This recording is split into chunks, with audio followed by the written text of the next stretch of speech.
participation et on va voir dans quelle mesure qu'on peut être rationnel dans la gestion du temps. Déjà, j'invite les présentateurs à faire leur présentation. Merci.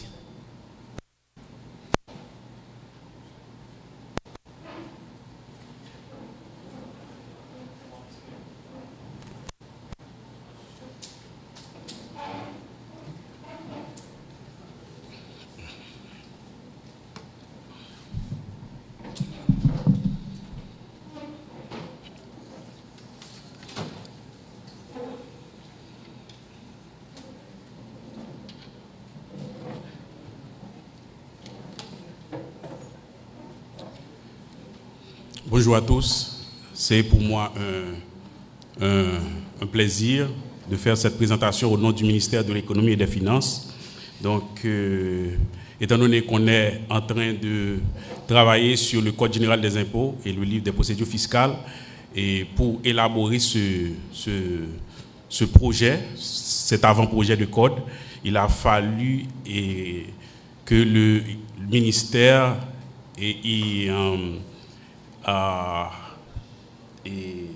élaborer un ensemble d'axes de réforme de la politique fiscale. Autrement dit, c'est se basant sur ce document que le code a été élaboré. C'est la raison pour laquelle que je prends plaisir à vous présenter les grands axes qui ont été retenus dans l'élaboration du Code général des impôts. Ceci étant dit, et dans la présentation, il y a le sommaire.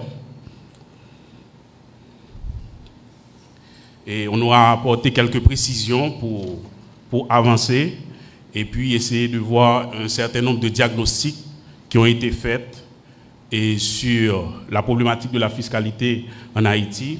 Et à partir de là, le ministère a élaboré des axes de réforme et à partir de ces axes de réforme, on va voir en particulier 2 points, notamment la politique fiscale en matière de droits d'accise et le plan de rationalisation des dépenses fiscales qui ont été utilisés comme référence dans l'élaboration du Code général des impôts. En termes de précision, en matière de... Alors, pour la réforme fiscale en particulier, il y a 2 volets de réforme. Il y a le volet politique fiscale et le volet administration fiscale. Dans le cadre de cette présentation, on s'intéresse beaucoup plus au volet de politique fiscale, dans la mesure où on s'intéresse à identifier et agir sur les assiettes et les taux en impactant le comportement économique des agents. Ceci étant dit, en termes de base et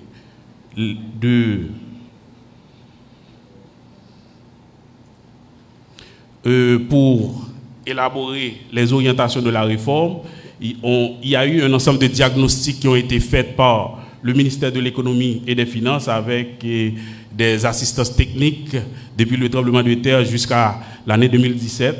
Et à partir de là, il y a eu un ensemble de recommandations qui ont été faites, notamment la création du comité de politique fiscale qui a été faite en 2013. Et en 2018, il y a eu adoption d'une feuille de route de la réforme de la politique fiscale.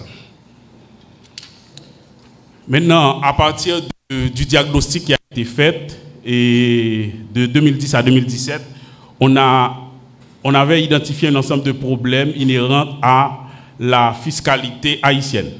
Notamment, on a pu voir qu'il y a une pléthore de taxes diverses à faible rendement et un système fiscal assez complexe et une assiette fiscale qui est assez étroite avec beaucoup d'exonérations.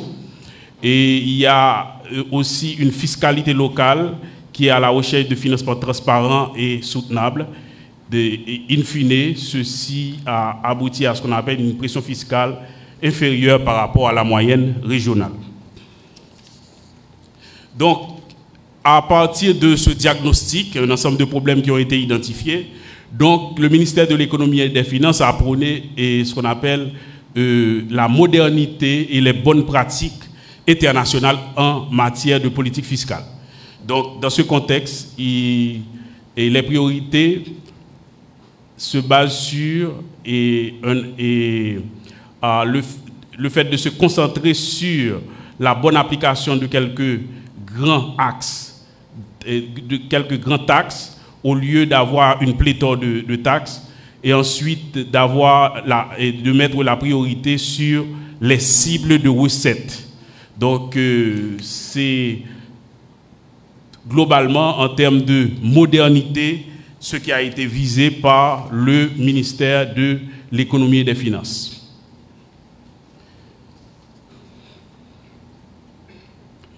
Aussi, l'enjeu fondamental est d'établir le meilleur équilibre possible entre l'efficience économique, l'équité et l'applicabilité. Cependant, les positions des opérations doit tenir compte de l'élasticité prix des produits et de la correction des défaillances du marché. Donc, on en a tenu compte dans l'élaboration de ces priorités. Et aussi, les objectifs socio-économiques et sociaux du gouvernement doivent être financés par l'impôt. Donc, le choix a été fait assez clair. Au lieu de l'État se propose d'encourager à travers des exonérations, mais l'État se propose de limiter, mais pour pouvoir disposer assez de ressources, pour pouvoir financer directement le budget de la République ou bien les objectifs, les priorités du gouvernement. Donc, en termes d'axes de réforme, qui a été défini par le ministère de l'Économie et des Finances en 2018, premièrement, il y a lieu de se recentrer sur les grands champs d'impôts. Ensuite, rationaliser les avantages fiscaux et douaniers pour répondre aux contraintes de l'évaluation, en tout cas, qui a été faite. Et puis, c'est la simplification de la fiscalité locale. Donc, se recentrer sur les grands champs d'impôts, et on se réfère au diagnostic où il y a une multitude de petites taxes au faible rendement. Il y a également la rationalisation des petites taxes et élimination des taxes de nuisance. Et puis, au niveau de la rationalisation des avantages fiscaux et douaniers, on a remarqué que les exonérations ne sont pas maîtrisées, les résultats sont en deçà des attentes. Et à ce moment-là, une évaluation des dépenses fiscales. Ici, quand on parle de dépenses fiscales, bon, on se réfère aux exonérations d'une manière générale. Et la réduction des avantages fiscaux et douaniers. Donc, ce sont là les grands axes de réforme qui ont été définis en 2018. Et c'est en fonction de ces grands axes de réforme qu'on a pu procéder pour élaborer le Code général des impôts ainsi que le livre des procédures fiscales. Donc, on ne va pas être exhaustif, étant donné que le document vous a été distribué. On prend rapidement on fait un point sur la politique fiscale en matière de droits d'accise. Alors, ce qu'il faut comprendre, c'est que les droits d'accise n'ont pas la même vocation que les droits de douane. Donc, les accises, ce sont des taxes sur la consommation intérieure au même titre que la TCA ou bien la TVA, mais elles s'appliquent sur une liste limitée de produits dont l'élasticité du prix est faible. Donc, on en a parlé quand on avait énuméré les éléments relatifs à la modernité du système fiscal. Donc, le principal objectif des droits d'accise, en tout cas dans les pays en développement, c'est l'amélioration des recettes en complément de la TCA ou bien de la TVA. Donc, les droits d'accise visent à internaliser les externalités négatives et aussi à réduire ces externalités en décourageant la consommation de certains produits nocifs. Donc, les évaluations ont montré que les droits d'accise sont relativement faibles en Haïti. Environ, le dernier chiffre, c'est environ 2,1% des recettes totales en 2020-2021. Et on précise qu'il ne faut pas vraiment confondre le rôle des droits d'accise et les droits de douane. On précise que le droit de douane est l'instrument fiscal et le seul qui doit être utilisé pour protéger les activités locales. Ce rôle n'est pas dévolu aux droits d'accise. Alors, on fait cette précision dans la mesure où il y a un ensemble de commentaires qui ont été faits sur la question et certainement, on a compris qu'il y avait dans le code des augmentations de droits d'accise sur un certain nombre de produits dont l'élasticité est faible. Donc, et dans l'objectif de réduire les externalités ou bien de les internaliser.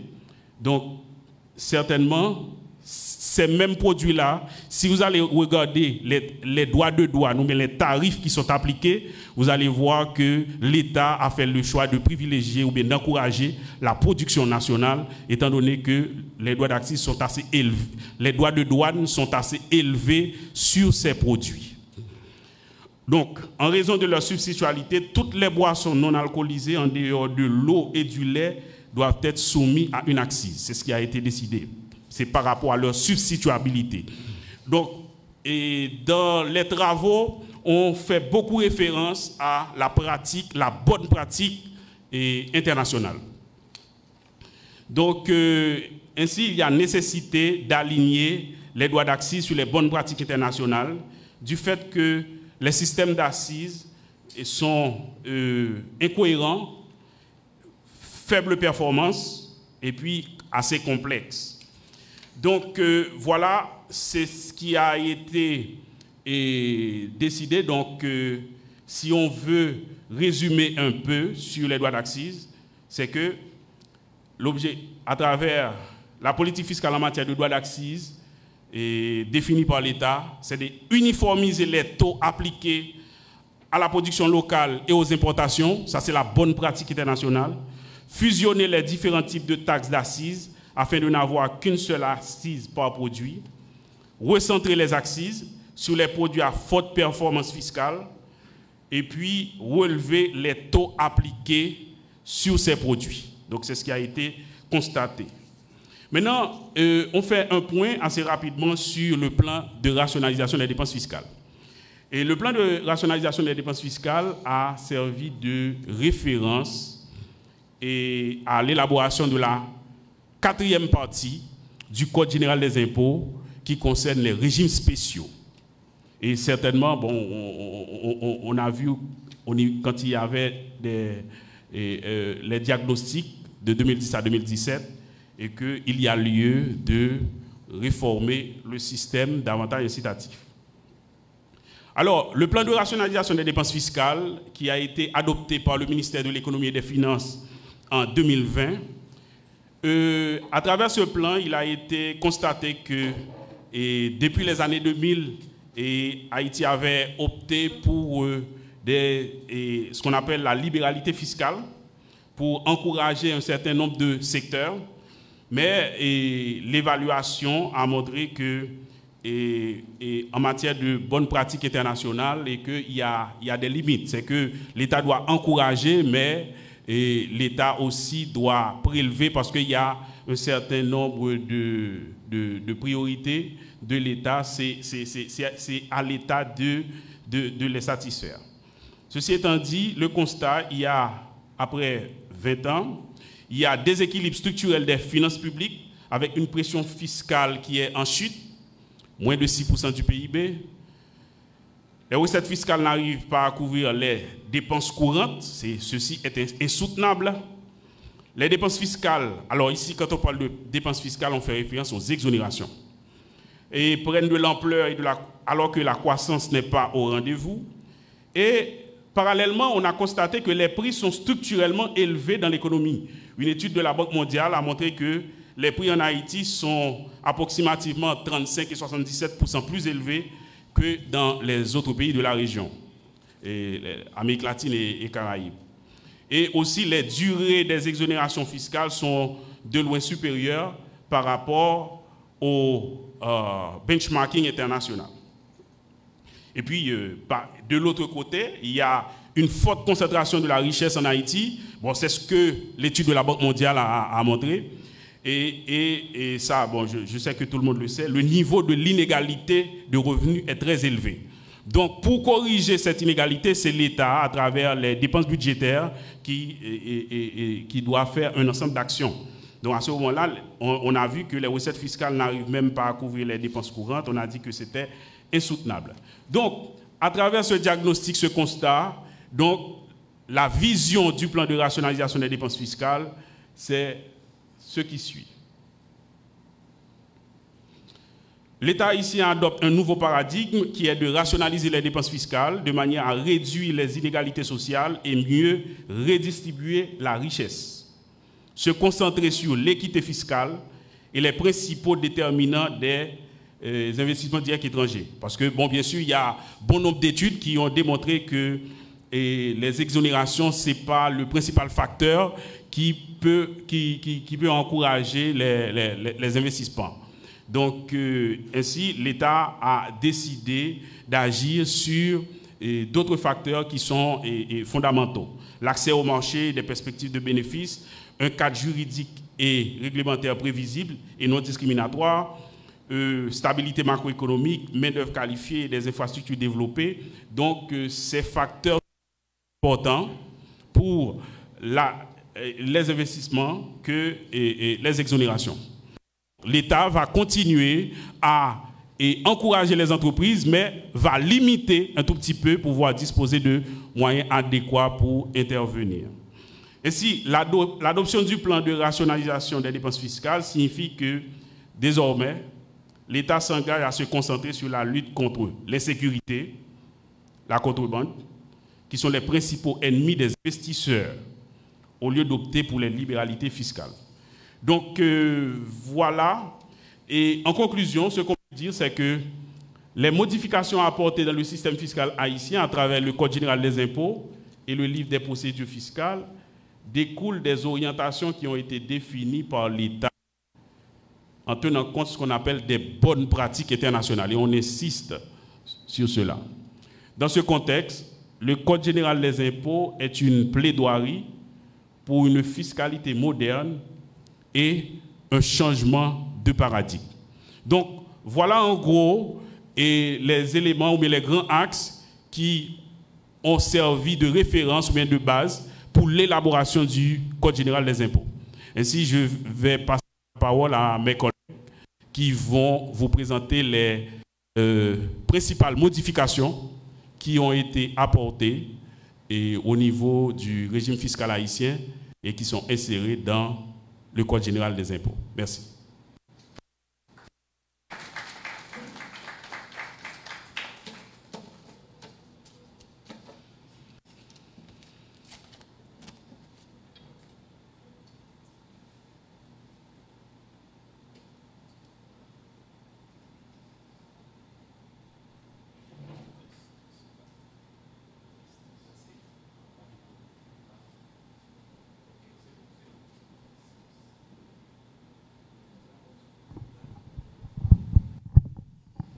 Test, ok.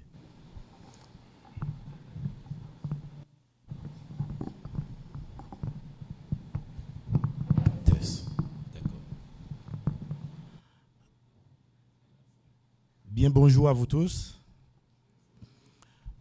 Tout d'abord, pour les grandes modifications qui sont proposées dans le CGI, nous allons commencer avec les préalables. Nous appelons préalables tout ce qu'un contribuable doit faire d'abord à la DGI avant de commencer à entreprendre ses activités. Donc tout d'abord, c'est l'identifiant fiscal que nous connaissons tous sous le nom de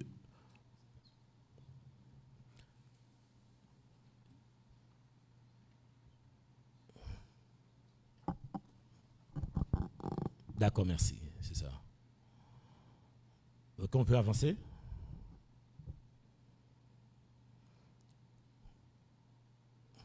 Oui. Disons, avant de commencer à traiter avec la DGI, tout le monde doit avoir un identifiant fiscal connu sous le nom de matricule fiscale.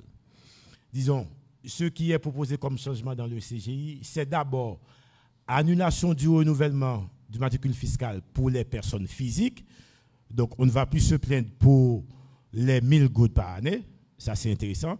Et ensuite, on consacre la validité pour les personnes morales à 5 ans.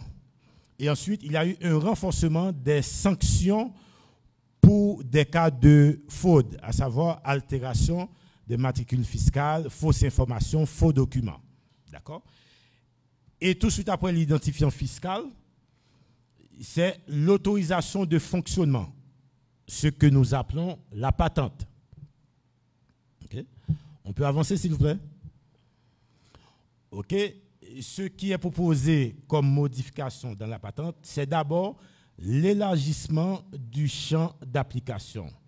À savoir, désormais, les activités à but non lucratif sont assujetties à la patente. Bien entendu, avec une particularité que nous allons voir.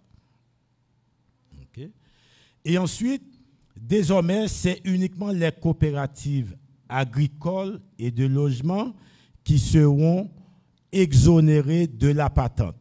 Présentement, toutes les coopératives sont exonérées, mais désormais, ce sera uniquement les coopératives agricoles et de logement qui seront exonérées. Autre modification.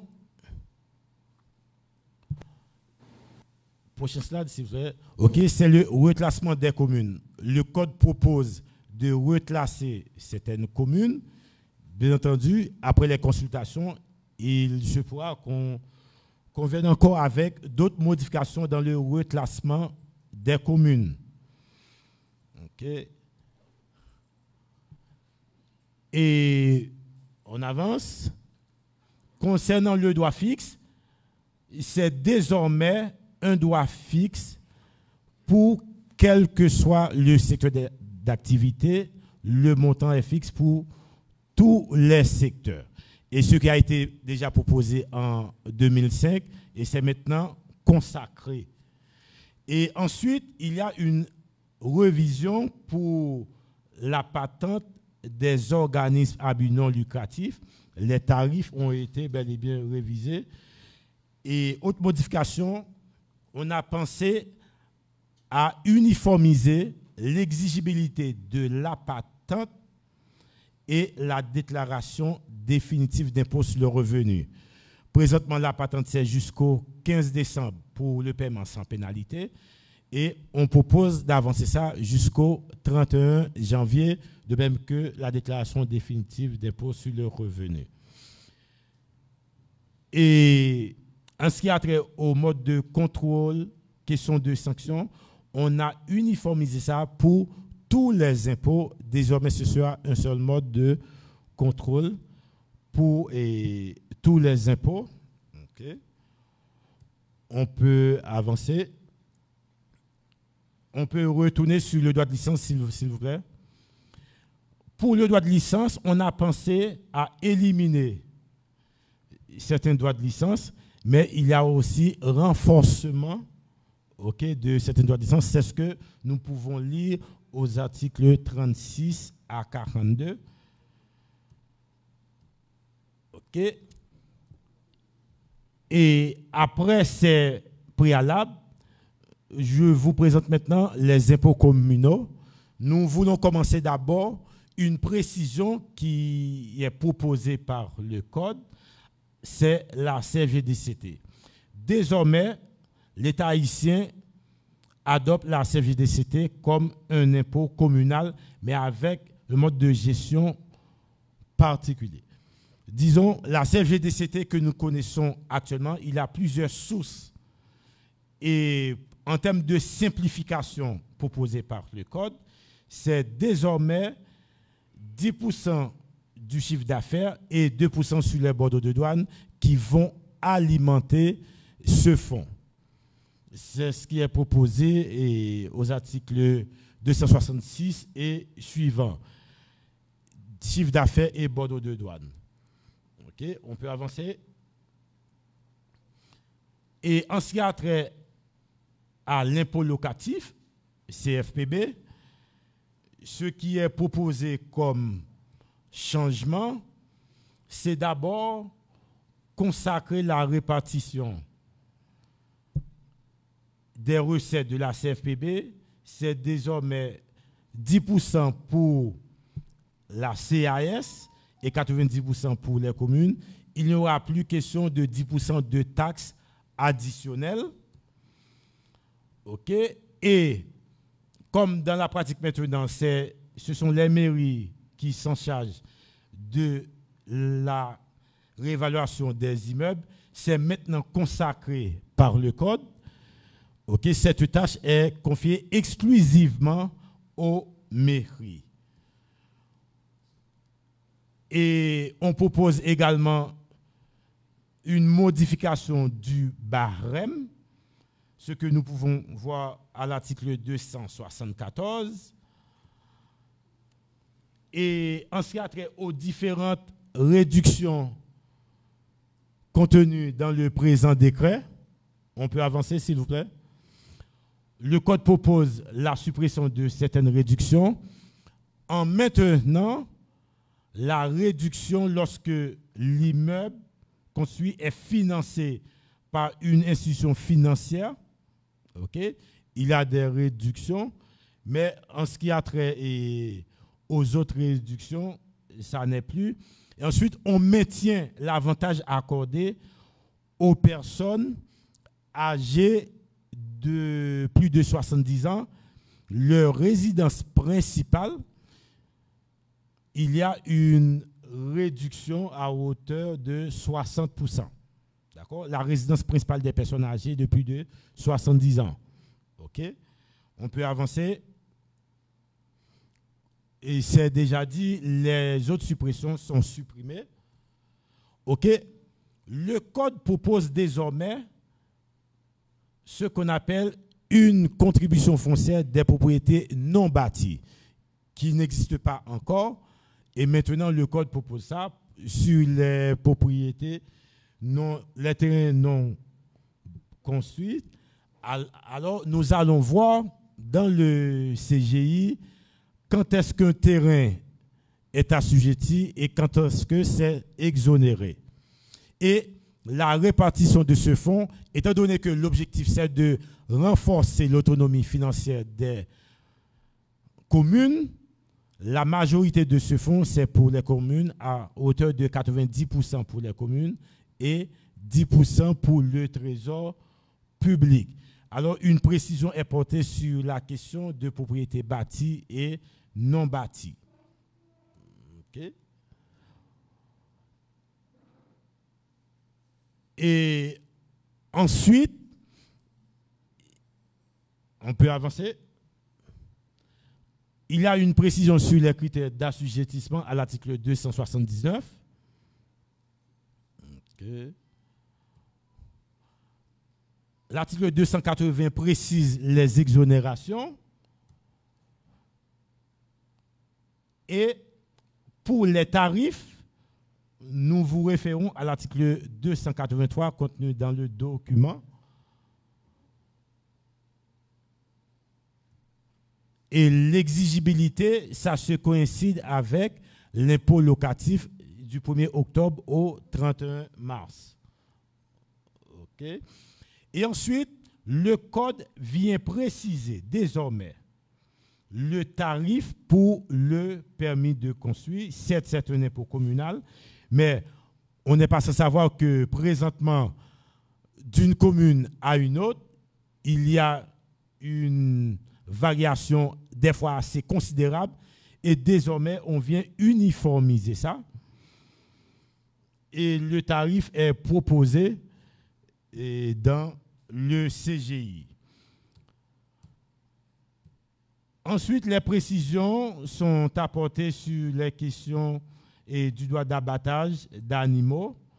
C'est en gros les principaux changements qui sont proposés en matière d'impôts communaux.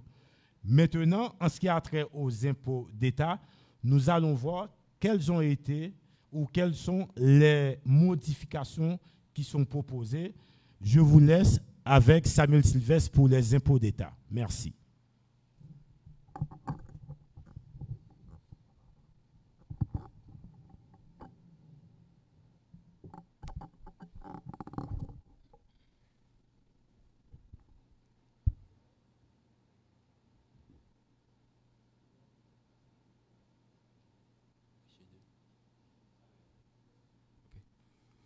Merci. Comme a annoncé notre collègue Alcé, Mon intervention va se limiter maintenant aux impôts d'État,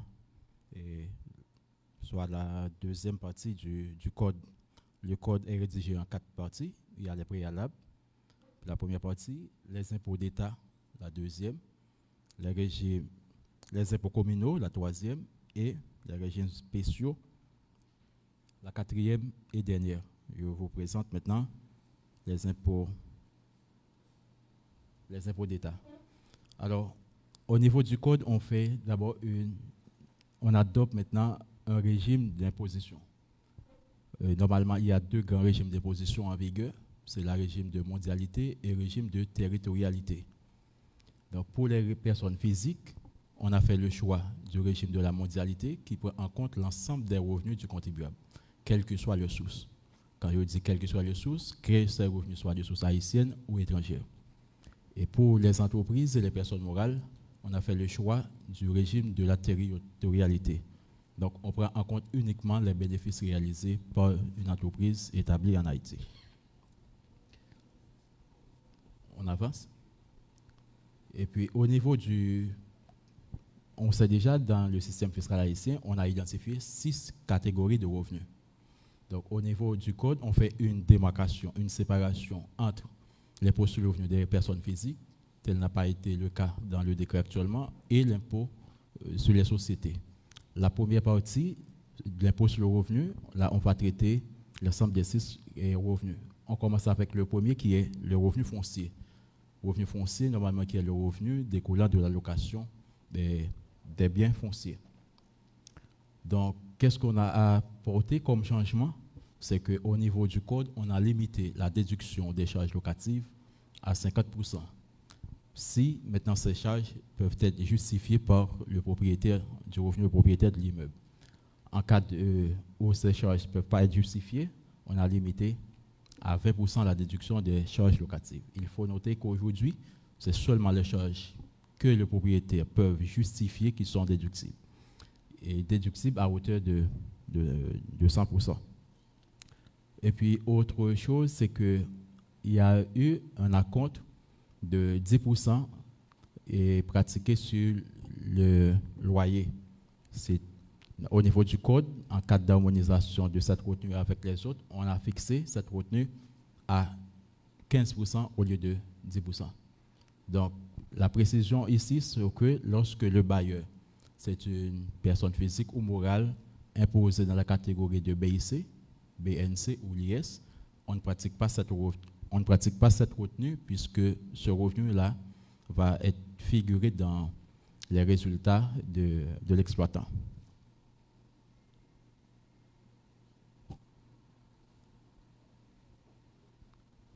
Et puis, autre catégorie de revenus, à part les revenus fonciers, maintenant c'est bénéfices industriels et commerciaux.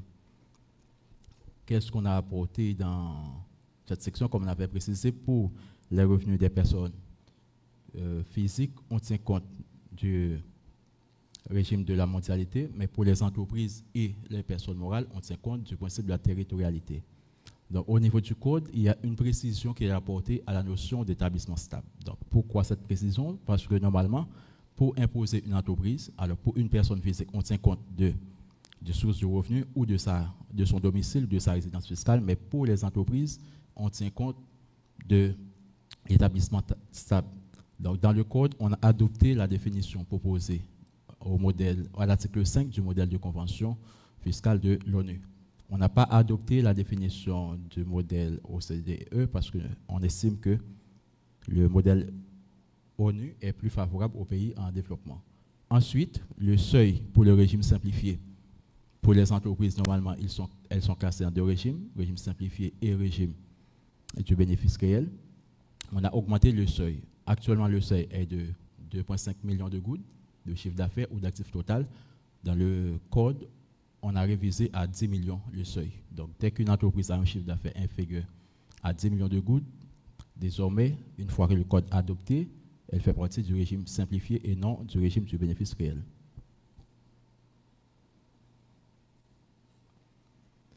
Et puis, pour l'impôt, on a augmenté le seuil, tout comme on a fait une certaine considération par rapport au montant minimum à payer par les entreprises se trouvant dans cette catégorie. Actuellement, le montant minimum est de 10 000 gouttes. Donc, on propose de réviser à 20 000 gouttes. Il y a une différenciation également qu'on fait de ce taux par rapport à l'entreprise, s'agissant qu'il s'agit d'un prestataire de service ou de notre type d'entreprise. Maintenant, pour les prestataires de service, comment déterminer les propriétaires? Donc, c'est les recettes globales, moins un abattement d'1 million de gouttes, et puis on multiplie par 10%. Et puis pour les autres catégories, c'est le chiffre d'affaires, moins l'abattement de 1 million qu'on multiplie par. Alors, ici, il y a une toute petite erreur. Ici, c'est pour la catégorie B, c'est 3%. Donc, il y a une différenciation, 3% pour le service, 10% pour les prestataires de services, 3% pour les autres catégories. Et puis maintenant, on passe aux entreprises qui se trouvent dans le régime réel. Donc, c'est pour toute entreprise ayant un chiffre d'affaires ou un actif total supérieur à 10 millions de gouttes. Actuellement, le seuil est de 2,5 millions.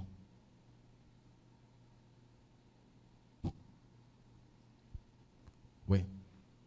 Maintenant, pour les entreprises qui sont dans le régime réel, elles ont la possibilité d'exercer l'option.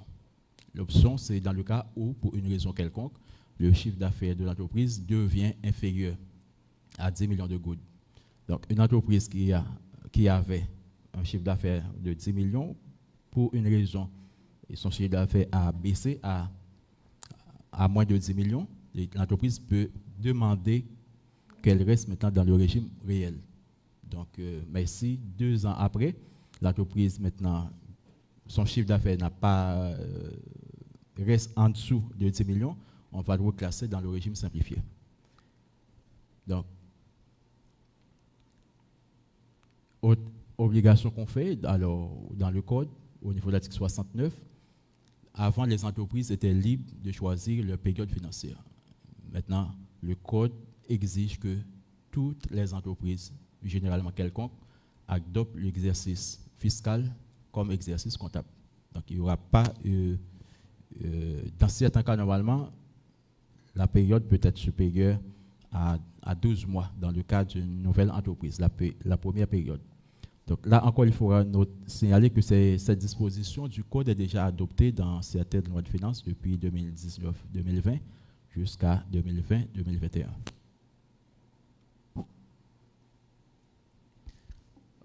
Autre précision au niveau du code, on a introduit maintenant des restrictions quant à la déduction des intérêts débiteurs intragroupes. Normalement, en matière de fiscalité internationale, à travers les groupes, la gestion des groupes sur le plan fiscal se révèle très complexe. Donc, les groupes, alors, il faut préciser que ce sont des entreprises apparentées. Les entreprises apparentées, c'est des entreprises qui sont financées soit par le même capital ou qui ont les mêmes dirigeants, etc. Donc, en principe, les entreprises faisant partie d'un groupe ne sont pas des entreprises indépendantes. Et vu qu'elles ne sont pas indépendantes, il y a maintenant toute une possibilité d'arrangement et je pourrais dire, anormal au détriment du fisc. Pour ce faire, on a limité maintenant, dans le cas des intérêts intra-groupes, on a limité à 15% de l'excédent brut. Donc, on a précisé qu'est-ce que c'est l'excédent brut ou à 100 millions de gouttes. Également, au niveau de l'article 65 du décret régissant l'impôt sur le revenu, on a supprimé l'obligation de consolidation des états financiers. Donc, avant, on faisait l'obligation aux entreprises financées par un même capital de consolider les états financiers. Dans le code, on propose de supprimer, donc chaque entreprise, chaque entité d'un groupe doit déposer séparément ses états financiers à l'administration fiscale. Donc, on peut toujours consolider aux fins de gestion, mais aux fins fiscales, chaque entité doit déposer séparément ses états financiers. Et puis, en matière de fiscalité internationale, donc pour les sociétés étrangères qui ont des filiales ou des établissements stables en Haïti, il y a l'obligation de documentaire de la politique de prix de transfert qui est faite au niveau de l'article 80 du Code. Donc,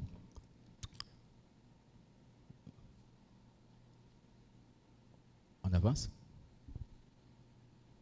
Autre chose, maintenant, en ce qui concerne les acomptes provisionnels, actuellement, l'entreprise doit payer l'acompte en 3 tranches égales entre 1er et 15 des mois d'octobre, décembre et février. S'il s'agit de BNC, c'est encore en 3 tranches égales entre 1er et 15 des mois octobre, novembre et décembre. Dans le code, on a prolongé le délai. On garde le montant. L'acompte doit toujours être versé en 3 tranches égales, mais le délai, on l'a prolongé. Et la première tranche sera versée entre 1er et 15 février, la deuxième entre 1er et 15 avril, et la dernière entre 1er et 15 juin. Et puis, au niveau du code, c'est une nouveauté. On a établi un impôt minimum forfaitaire. Alors, l'impôt minimum forfaitaire, ici, il ne faut pas le confondre avec l'impôt forfaitaire. Dans le régime simplifié, on parle d'un impôt forfaitaire.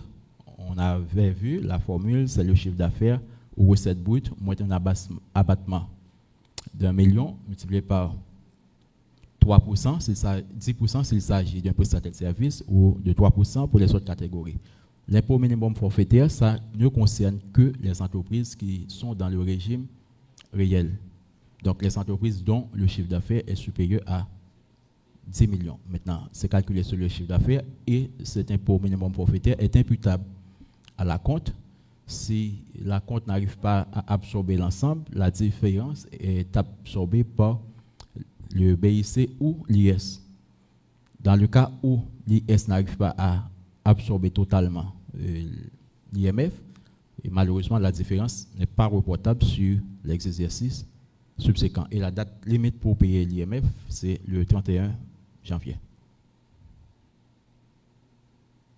Maintenant, on passe au BNC, au bénéfice non commercial. On avance. BNC, comme nouveauté, maintenant, les entreprises, du moins les contribuables à ce jour imposés à l'impôt sur le revenu dans la catégorie de BNC doivent désormais déposer leurs états financiers. Par exemple, il y a ici des représentants de l'ordre, des comptables qui sont présents. Et normalement, les cabinets comptables, en principe, les cabinets médicaux n'étaient pas astreints au dépôt des états financiers. Avec le code, une fois que ce cabinet réalise des recettes brutes supérieures ou égales à 10 millions, au même titre que les autres catégories d'entreprises, ces professionnels doivent également déposer des états financiers à l'administration fiscale.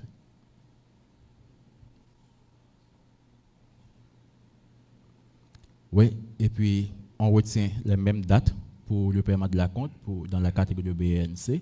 C'est du 1er au 15 des mois de février, avril, juin, au lieu de octobre, novembre et décembre. On avance. Tout comme pour BIC, les contribuables imposés au BNC sont également astreints au paiement de l'IMF, l'impôt minimum forfaitaire. Donc cet impôt minimum forfaitaire est imputable à l'acompte et au BNC. Donc c'est toujours le même calcul, c'est 1% des recettes brutes réalisées par ce cabinet. On avance. Il y a une certaine disposition qui sont communes à la fois à l'IS, au BNC et au BIC. Donc, par exemple, le cas de l'IMF, dès qu'on a un chiffre d'affaires supérieur à 10 millions, on doit payer l'IMF, que l'on soit imposé au BIC, au BNC ou à l'IS. Oui, on avance. Maintenant, pour la retenue à la source, la retenue à la source, maintenant versée à des résidents. Il y avait maintenant un acompte de 2% sur les contrats de services signés par l'État avec des particuliers, des entreprises, avec des tiers. Le montant était de 2%. Au niveau du code, on a révisé cette retenue à la source à 10% au lieu de 2%. S'agissant maintenant des non-résidents, les non-résidents, c'est des professionnels qui n'ont pas leur domicile fiscal en Haïti. Donc, au niveau du code, on précise également quand est-ce qu'on a son domicile fiscal en Haïti et quand est-ce qu'on ne l'a pas. Dès que le professionnel n'a pas son domicile fiscal en Haïti, la retenue à la source est de 20%, le 20% libératoire. Et avant, c'était déjà 20%, mais dans une loi de finances, on a modifié au niveau de l'article 8, on a fixé à 5% s'il s'agit d'une personne morale, et à 5% pour les personnes morales, et à 15% s'il s'agit d'une personne physique. Au niveau du code, on a rétabli à 20% pour quelle que soit la catégorie, personne physique ou morale.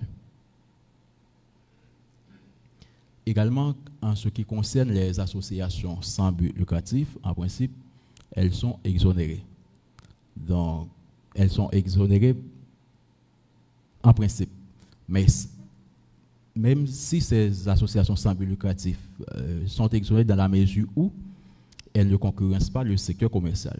Donc, c'est sur le plan statutaire, on a une entreprise, on dit que c'est une association, alors que l'activité de cette association concurrence le secteur commercial, cette association sera normalement imposée à l'IS. Donc, elle est exonérée dans la mesure où, au niveau de l'article 92, il y a les conditions pour que cette association bénéficie de cette exonération. Également, si une association sans but lucratif réalise également une activité lucrative et que cette activité ne génère pas des recettes hors TCA supérieures à 3 millions de gouttes, cet revenu est aussi exonéré. Mais dès que c'est supérieur à 3 millions de gouttes, donc pour cette activité lucrative menée par l'association, cette activité maintenant sera imposée à l'IS.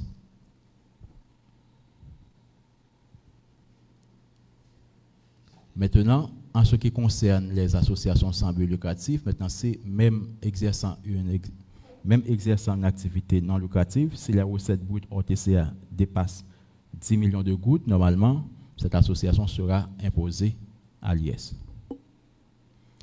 On passe à une autre catégorie de revenus. Dans le début de la présentation, j'avais mentionné que dans le système fiscal haïtien, on a identifié 6 catégories de revenus. On a vu revenus fonciers, on a vu BIC. Maintenant, on passe aux traitements et salaires. Pour les traitements et salaires, dans la pratique, il y a certains avantages que bénéficie un salarié qui, dans la pratique, on opère déjà des prélèvements. Le cas, par exemple, pour les congés payés, le cas pour les primes. Donc, au niveau du code, on formalise cette pratique. Donc, pour les congés payés, pour les primes, elles sont normalement imposées à 10%. Alors, 10%, ce n'est pas définitif, c'est à titre de retenue à la source.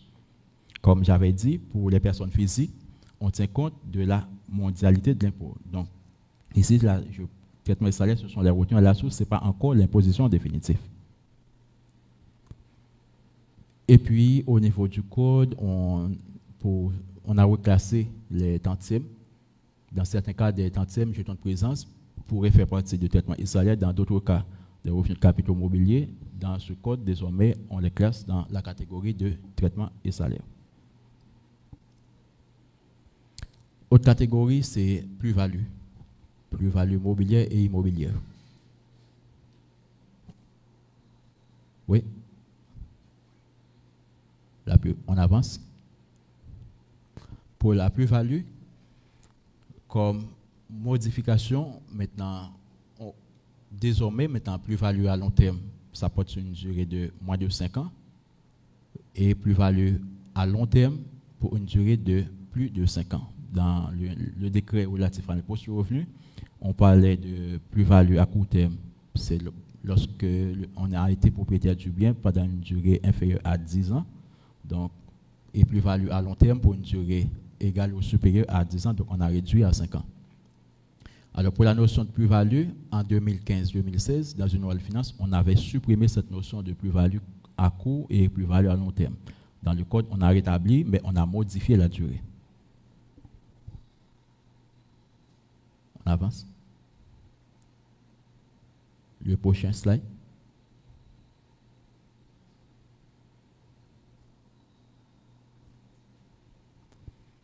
Oui, et puis pour la plus-value, on a révisé également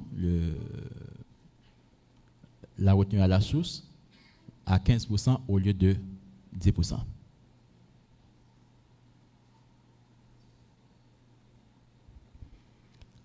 Et dans le cas de cession des propriétés fonds et bâtisses, il y a des considérations maintenant que l'on fait. S'il s'agit d'une plus-value à court terme, il y a une réduction de 10%. Et s'il s'agit d'une plus-value à long terme, il y a une réduction de 25% contre 20% et 50% antérieurement. Alors, quand je dis antérieurement, c'est avant 2015-2016.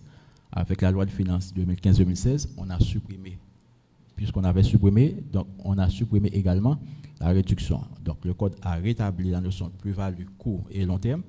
Le code a rétabli aussi la déduction accordée dans certains cas en faveur du cédant. Le prochain. Au niveau de plus-value, on fait également une reclassification en ce qui concerne la cession des valeurs mobilières. Donc, la cession des valeurs mobilières était classée avant dans la catégorie de revenus de capitaux mobiliers, était classée dans la catégorie de plus-value. Maintenant, on a reclassé dans la catégorie de revenus des capitaux mobiliers. Puis, le prochain, pour les dividendes, maintenant, versés, il y a une précision au niveau de l'article 120 du Code. Actuellement, au niveau de l'article 113 du décret relatif à l'impôt sur le revenu, dès qu'il y a distribution de dividendes, on doit pratiquer une retenue libératoire de 20%. Le problème se pose, ça ne pose aucun problème lorsque le bénéficiaire des dividendes est une personne physique. Mais le problème, c'est lorsqu'il s'agit d'une personne morale, qui, à son tour, cette personne morale va redistribuer cette dividende. Donc, ces dividendes, en quelque sorte, pourraient, dans certains cas, être passibles d'une double, triple ou à multiple imposition. Dans le Code, on a corrigé. Donc, dès que le bénéficiaire des dividendes est une personne, est une société anonyme, établie en Haïti, et ne jouissant pas d'avantages incitatifs du Code des investissements, donc la retenue de 20% n'est pas applicable. Pour la déclaration définitive d'impôt sur le revenu, donc on vient de voir l'ensemble des revenus du contribuable. Maintenant, l'ensemble de ces revenus du contribuable, à la fin de l'exercice, doivent être déclarés dans une seule déclaration. Et donc maintenant, on passe à la déclaration définitive d'impôt sur le revenu. Il y a aussi des modifications. Donc, on accorde une réduction de 25% du loyer de la résidence principale du déclarant. Bon, avant, c'était 20%, donc on augmente à 25%. Tout comme on réduit à 10% les dons au lieu de 20%. On peut avancer. On avance. Et puis, pour les professionnels, il y a certaines charges désormais qui sont prises en compte comme déduction. C'est le cas, par exemple, des frais de restauration, d'hébergement, des déplacements professionnels. Par exemple, les professionnels qui sont ici, dans le cadre professionnel, vous avez effectué des dépenses. Ces dépenses, désormais, sont prises en compte, sont déductibles dans votre déclaration définitive d'impôt. On avance. OK, maintenant, on passe à l'impôt sur les sociétés. Avant, il n'y avait pas cette démarcation entre l'impôt sur le revenu des personnes physiques et l'impôt sur les sociétés. Dans le projet de code, on fait cette démarcation entre l'IS et BIC, le prochain. Maintenant, l'article 34 définit le champ d'application de l'IS, l'ensemble des personnes qui sont imposables à l'IS, comme vous pouvez voir dans la présentation, les sociétés anonymes mixtes, etc. Le prochain slide. Pour les exonérations, donc le cas par exemple pour les coopératives agricoles ainsi que les caisses de crédit agricole, en principe, sont exonérées de l'IS. Et puis pour l'IS, on retient désormais 2 taux. Avant, il y avait un taux unique de 30%. Ici, on prévoit 2 taux. Il y a un taux normal qui est de 30%. Et puis un taux réduit en faveur des coopératives d'épargne et de crédit qui est de 10%.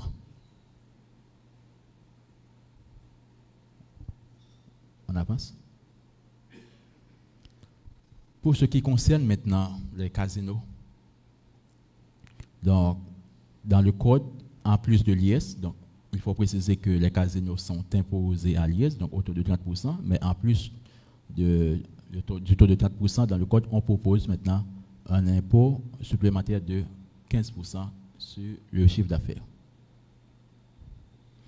Et puis là, on termine avec l'impôt sur le revenu. Maintenant, en termes de l'IS, ce sont les mêmes règles applicables en matière de détermination du bénéfice et dans le cadre du BIC qui sont également applicables dans le cadre de BNC. Les mêmes obligations en termes d'acompte provisionnel, en termes de IMF, en termes de dépôt des états financiers, etc. Pour la TMS, le seul changement qu'on fait au niveau TMS, on a augmenté le taux de 10% à 3%. Ah, on passe 2. Avant c'était 2, maintenant on passe à 3%. Il y a juste une... alors quand on dit actuellement, c'est dans la loi qui est en vigueur dans l'administration. Dans le code, une fois adopté, ça passe à 3%. Et puis, il y a droit de circulation pour les véhicules étrangers transportant des marchandises sur le territoire. Donc, il y a l'ensemble des droits qui sont fixés, 5 000 gouttes, 10 000 gouttes, 6 000 gouttes, et ce droit va être collecté maintenant par la douane et non par l'administration fiscale. Le prochain slide. Également, il y a droit d'exploitation des mines, carrières, nappes et souterraines. Donc, pour exploiter les mines, des carrières, des nappes souterraines, normalement, il faut être détenteur d'un permis d'exploitation délivré par le bureau des mines. Donc, ce permis est délivré contre un droit de 50 000 gouttes. Ça, c'est pour avoir maintenant le certificat, le droit. Maintenant, pour l'exploitation industrielle des mines, il y a des montants qui sont prévus, un droit annuel. Donc, d'1 million de gouttes, de 500 000 gouttes. Donc, 1 million de gouttes, ça concerne maintenant l'exploitation des carrières de sable et de rivières. Maintenant, 500 000 gouttes, c'est pour l'exploitation des nappes souterraines. Alors, il faut dire que ça, ce sont des dispositions qu'on reconduit, qu'on a déjà adoptées dans certaines lois de finances. Et puis, droits supportés par les producteurs d'énergie fossile. Par rapport maintenant aux effets néfastes de ces entreprises sur l'environnement, on propose un droit de 5% sur la production de ces entreprises. On avance. Il en est de même pour les entreprises. Le prochain slide, il y en a de même pour les entreprises polluantes. Donc, il y a un droit de 1% de son chiffre d'affaires. Donc, ces droits qu'on vient de voir ne remplacent pas la TCA. C'est en plus de la TCA, c'est en plus des autres impôts et taxes dus par ces contribuables. On va très rapidement.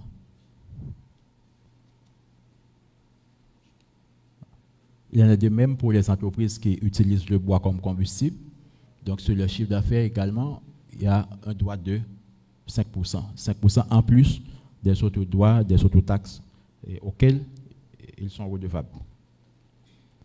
Maintenant, on passe aux impôts directs. Alors là, je vais essayer d'être beaucoup plus bref. Les impôts indirects, il y a la TCA. Donc, il y a certaines qualifications au niveau de la TCA quant à le principe de la territorialité de la TCA. Donc, quand est-ce qu'une entreprise, quand est-ce qu'un bien, quand est-ce qu'un service est imposable en Haïti. Donc, dans le code, au niveau de l'article 76, on a précisé. Le prochain. On peut avancer.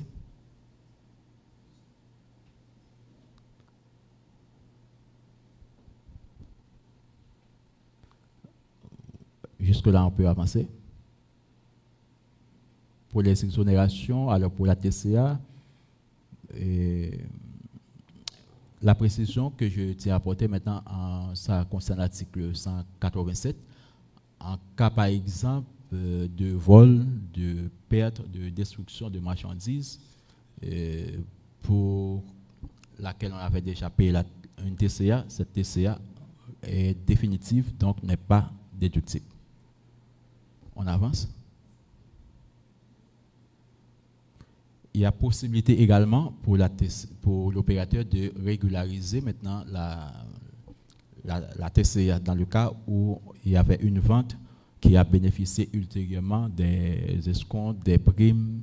Donc, on donne la possibilité à l'entreprise de régulariser maintenant la déclaration qu'elle avait déjà produite. Ouais.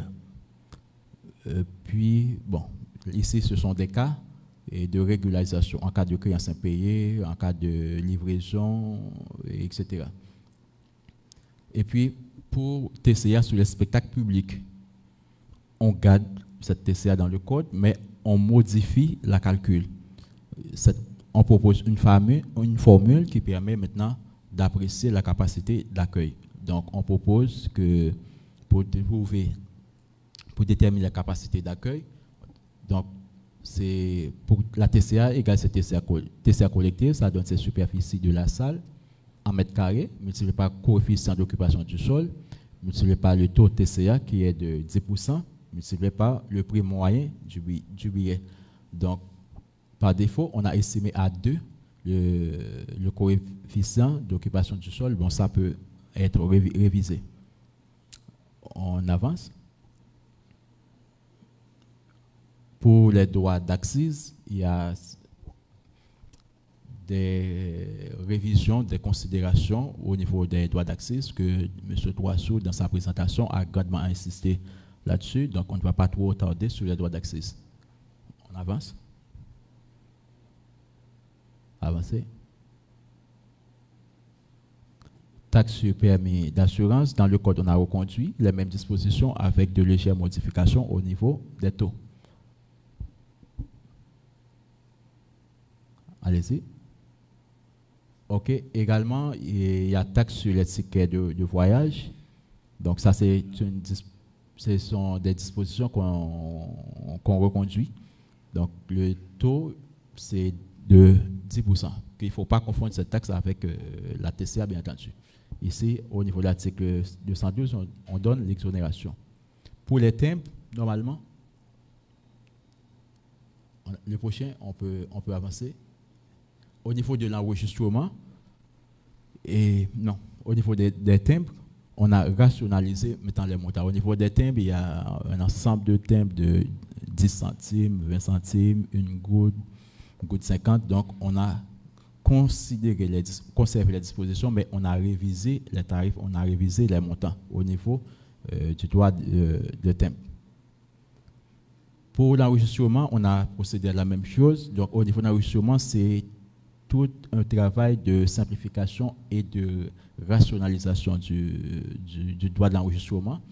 Donc, il y a un ensemble d'agrégats qu'on a supprimés dans le code pour rendre beaucoup plus simple le droit d'enregistrement, qui jusqu'à présent semble être en quelque sorte un mystère. Donc, on a supprimé par exemple le droit d'écriture, droit d'inscription, droit de certificat et les autres agrégats, on a supprimé. Donc, les bordeaux d'enregistrement vont comporter, dans certains cas, un droit fixe, un droit proportionnel et DSAV. Donc, on a supprimé à 3. Donc, l'ensemble des autres agrégats ont été supprimés. Puis, on revient sur le slide précédent.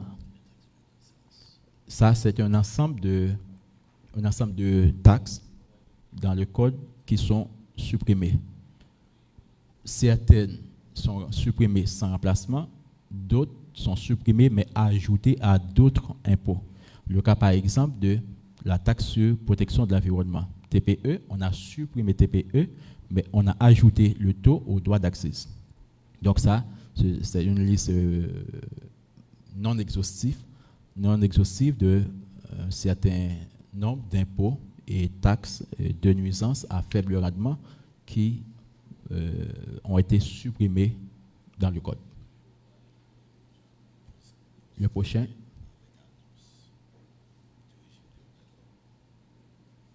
Le prochain slide.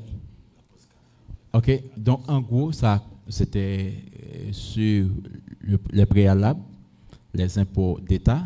Donc, on va observer une pause et après la pause, il y aura une autre présentation sur les régimes dérogatoires, les régimes spéciaux, et après les régimes spéciaux, maintenant, on sera à votre disposition pour les commentaires, les questions, et les commentaires, etc. Merci de votre écoute.